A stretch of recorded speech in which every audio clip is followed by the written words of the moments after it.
This is every single fight to make next after UFC 309, Jones versus Miocic. I have all of the key fighters from that card on the screen right now. Some winners, some losers, and you may notice there is an empty box next to all of them, and that's where their next opponent's going to go, who I've hidden around the perimeter of the screen. I'll slowly reveal those opponents one by one as the video goes on and place them where they belong on the screen. Let's start straight away with the main event winner. Jon Jones took out that old man, Stipe. Wasn't the greatest of performances, but it was a great finish. Round 2 got a little bit shaky for him. He got hit with some shots where you're thinking, if an actual heavyweight that can move his feet at this point in their career lands that, it's going to be troubles. But Jon Jones beat Stipe Miocic, dragged him out of retirement, fought him for the undisputed belt after 3.5 years off. It's interesting. There's no option but Tom Aspinall. I know Joe Rogan really doesn't want the Aspinall fight because he keeps mentioning Pereira's name. Like there isn't an interim champion with a title defense right now. Who's in the crowd, Joe Rogan? You're going to give us all what we want? The Pereira fight at heavyweight? Or maybe Tom Aspinall? He's in the crowd at the arena. He's been there as the backup fighter for this fight. He defended his interim belt. He won the interim belt. His last 3 huge wins that he has are Volkov, Blades, and Pavlovich, and he's beat them in a combined time of just over a minute.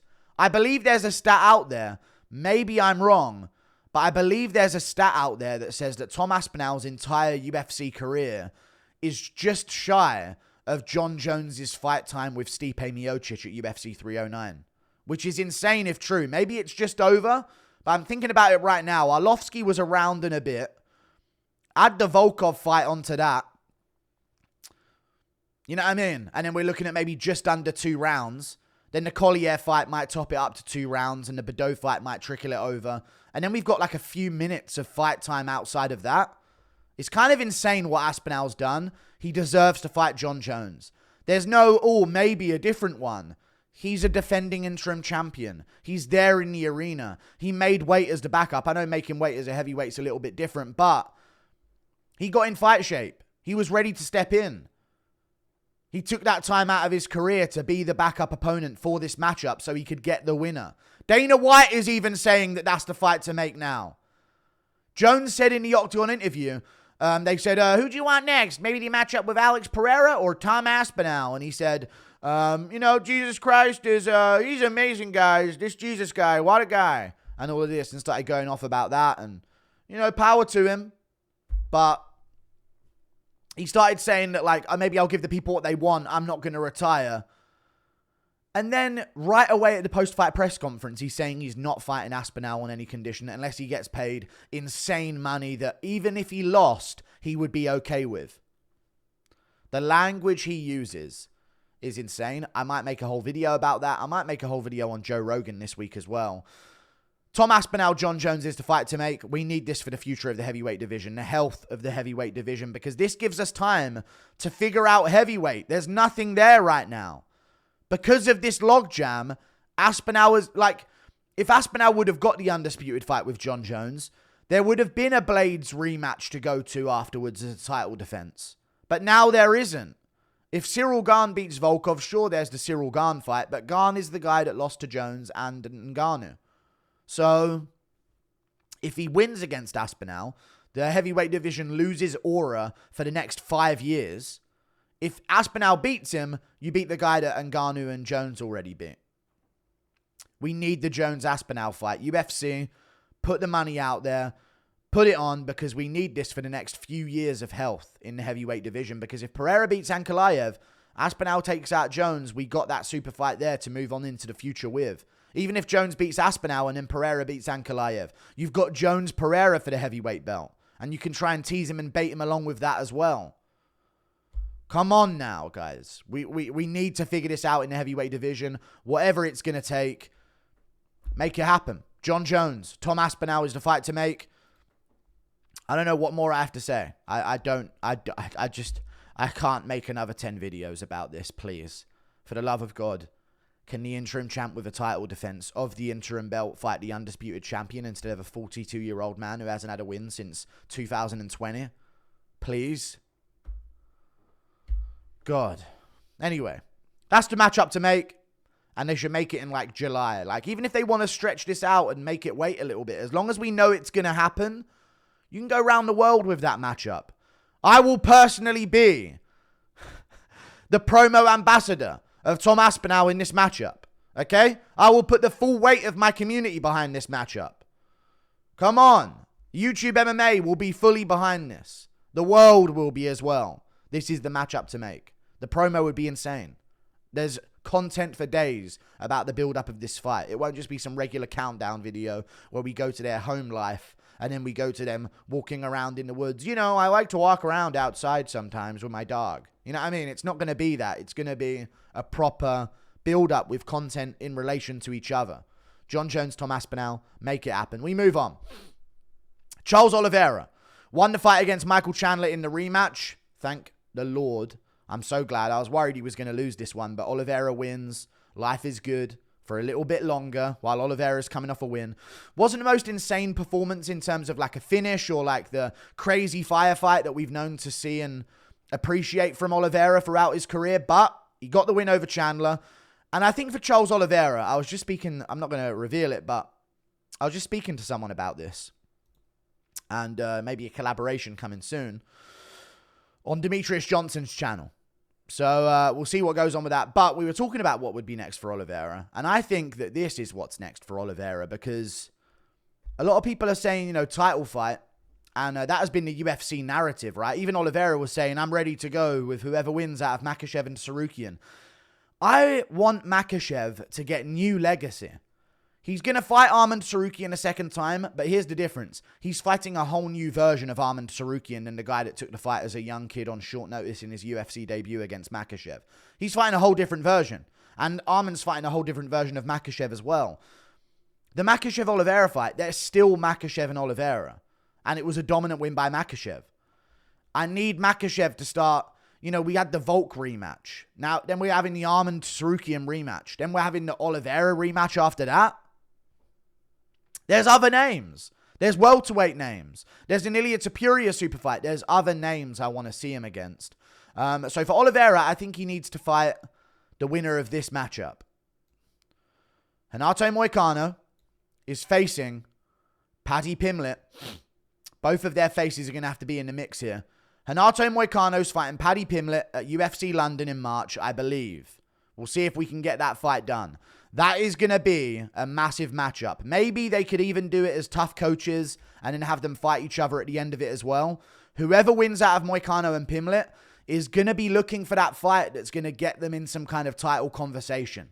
Okay? Because the winner of that is probably, seeing as Chandler just lost, if Dan Hooker goes on to lose in the future or something like that, or Gaethje goes on to lose, the winner of this is probably going to naturally slide above them in the rankings and maybe get that number 6 spot in the rankings, in my opinion. So this is big. Moicano, Pimblett, make the matchup happen. Oliveira, wait a little bit. We're in no rush with Oliveira's career. We don't even have Makhachev versus Tsarukyan that's happened yet.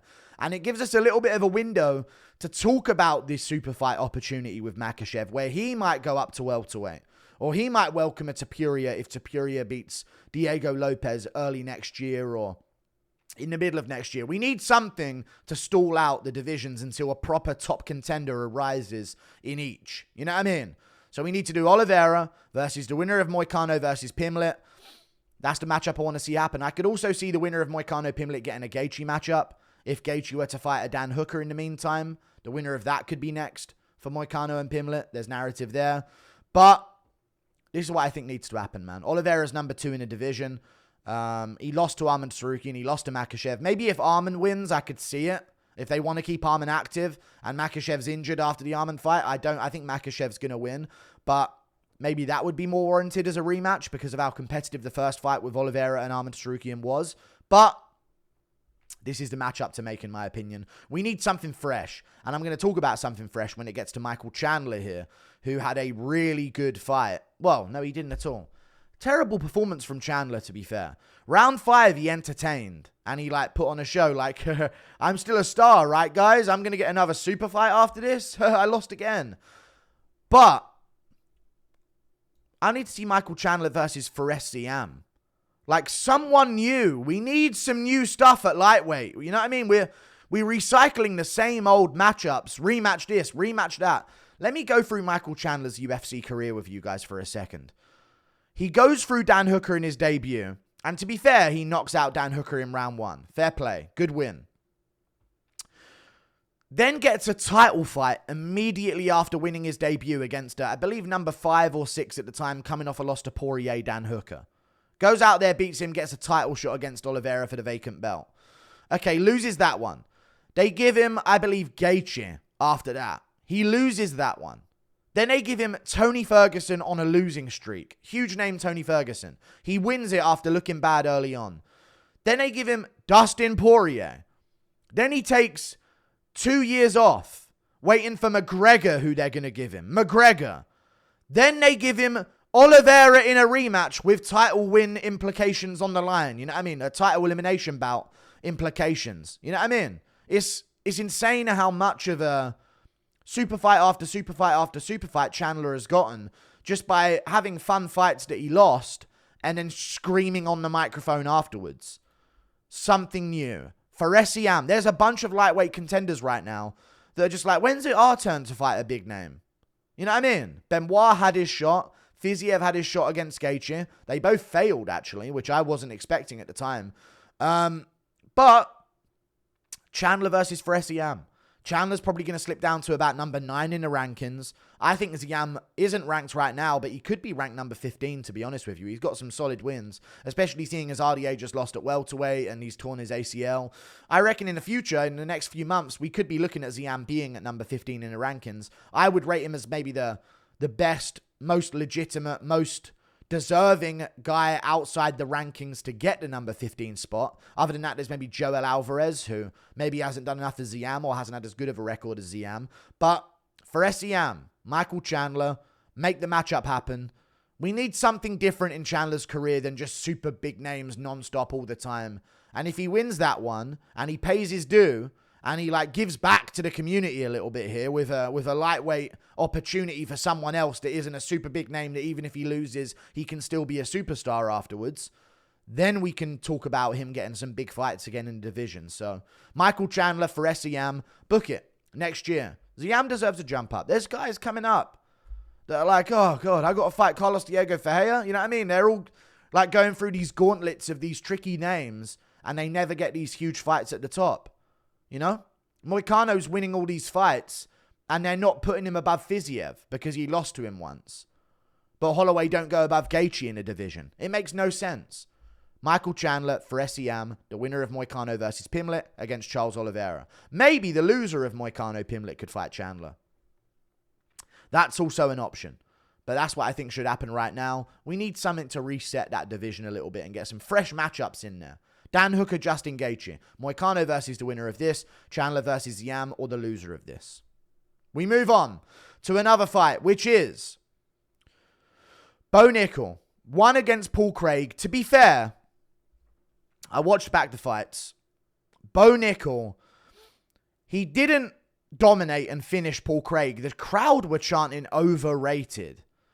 I wish they were chanting that about Shara Magomedov in his Bruno Silva performance. I'll be real with you. But Bo Nickal had a stinker. If any of those shots would have chinned Paul Craig early, it would have been an epic win. But Craig took his shots pretty well. And Bo Nickal ended up looking pretty bad. He made it competitive.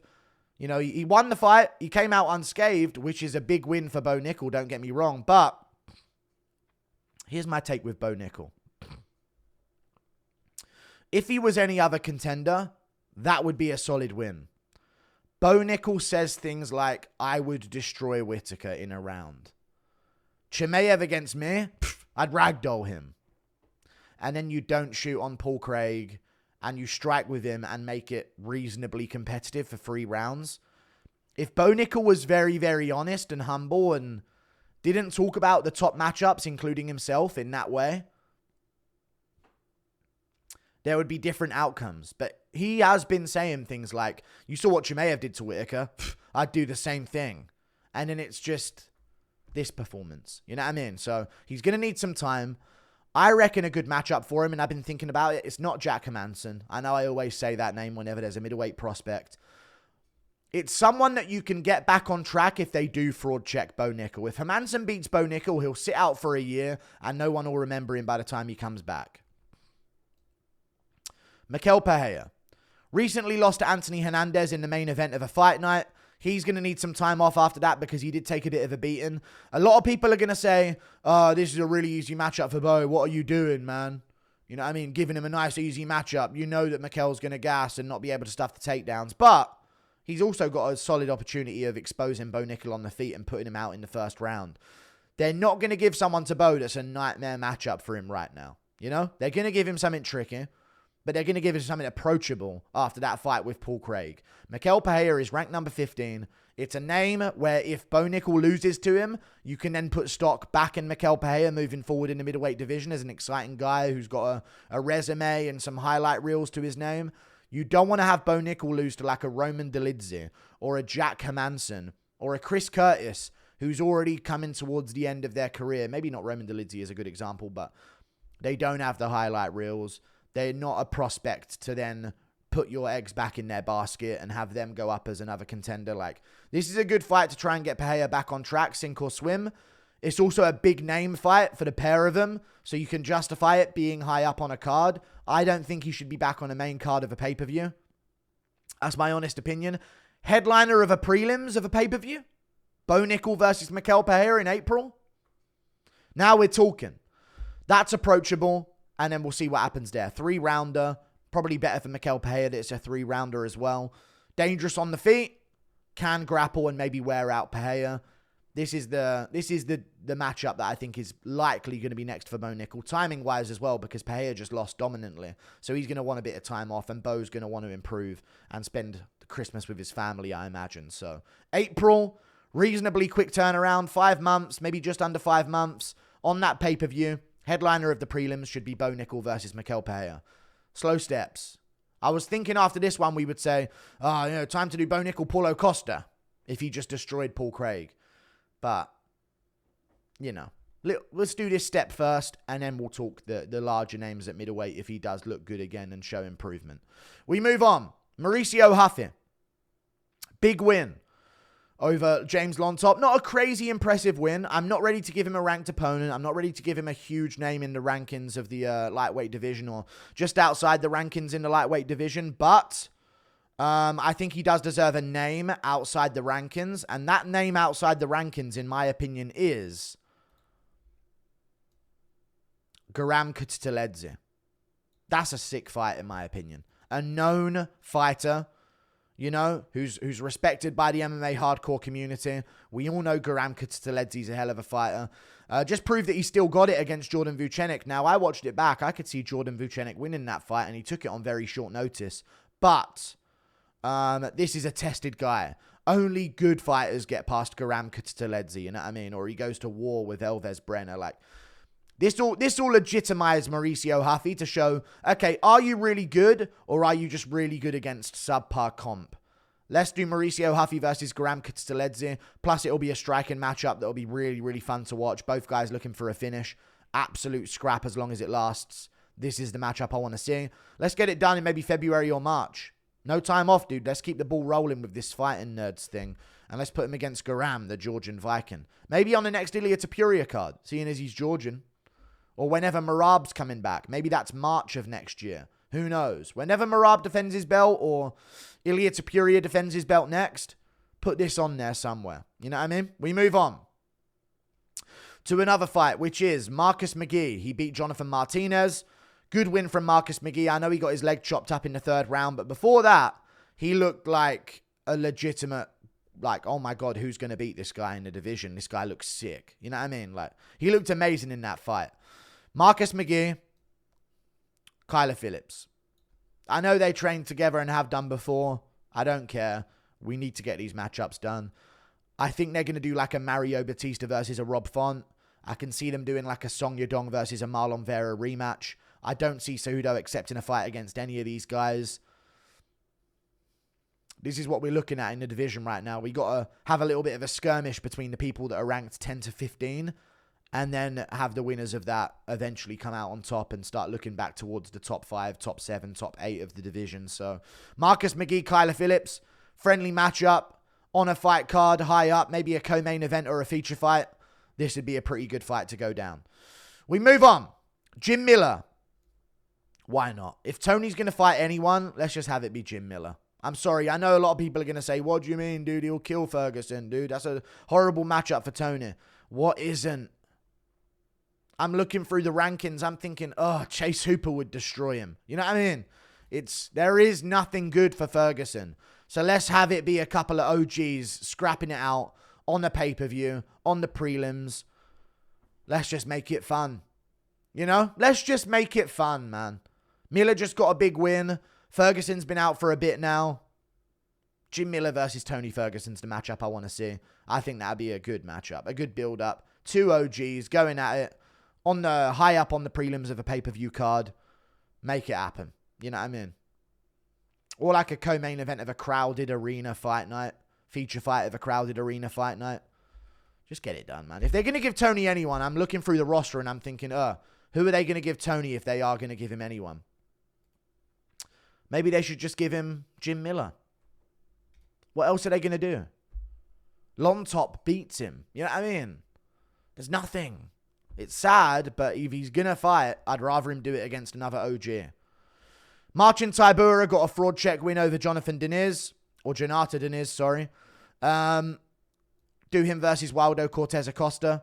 Waldo Cortez Acosta was supposed to fight recently, but he ended up pulling out of that matchup against Chris Barnett. But he has put together some good wins, Waldo Cortez Acosta. I think he's creeping into the top 15 of the heavyweight division. Him versus Marcin Tybura makes a ton of sense. I would have volunteered a Mick Parkin, but Aspinall said in an interview the other day with me that he said that he already has a big name coming up, and I assume it wasn't if Tybura wins, that's the big name. So maybe it's Derek Lewis. Maybe they're not going to rebook Luis Diniz, and then Lewis is now looking for an opponent. Now he's feeling good, and that's going to be the matchup. So yeah, Marcin Tybura, Waldo Cortez Acosta, make the fight happen. You know what I mean? That's a fight, I guess. Orban Elliott from Wales. Amazing win. 3-0 in the welterweight division. Got some hype behind him now after that KO win. Chael Sonnen approved. Sky's the limit here, guys. Orban Elliott. Nicholas Dalby. I don't think he's ready for a ranked opponent. I was looking through the rankings. I don't think they're going to do him versus Brian Battle. I can see Brian Battle getting a ranked opponent next, or a Neil Magny, or a Michael Morales matchup, or one of Michael Morales, Brian Battle. They're a little bit ahead of Orban Elliott right now. So is Renat Fakretinov. Even though he keeps having really close fights, he's like 5-0 in the UFC, so with one draw. Nicholas Dalby was supposed to fight recently against Alessio Zaleski dos Santos in a rematch. He ended up pulling out with an injury. I'm imagining he might be ready to go next year instead now. In March, maybe. UFC London fight night card. On the main card, Orban Elliott gets to check himself against Nicholas Dalby. Makes sense. Orban Elliott's from Wales. Couple hour train ride to London. And then we've got Nicholas Dalby's from Denmark. An hour flight or so to London. So that's what I would do. Or a long train ride as well. So that's what I would do. Just geographically, that would make sense for the UFC London card. So that's who I've put him up against in the welterweight division. Like and subscribe. Thank you for watching. Toodle Pip, I'll see you later. No more silly games. John Jones, Tom Aspinall.